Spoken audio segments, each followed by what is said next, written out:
நீ நான் காதல் சீரியல் நெக்ஸ்ட் பிரேமோ என்ன மாதிரியான ட்விஸ்டாக்க போகுதுன்னு பார்க்கலாம்.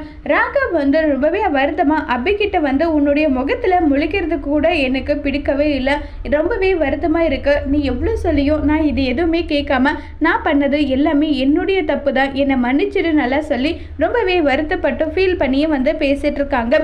உடனே அபி திடீர்னு என்ன இப்படி ஒரு ஞானோதயம், இது நம்புற மாதிரி எனக்கு தெரியலையேன்னு சொல்லி சொல்றாங்க. ஞானோதயம் எல்லாம் கிடையாது, நான் வந்து உன் மேலே வச்சிருந்த நம்பிக்கையை வந்து முரளிகிருஷ்ணா தான் ஒட்டு மொத்தமாக ஒடுக்கிட்டா நல்லா சொல்லிட்டு இருக்காங்க.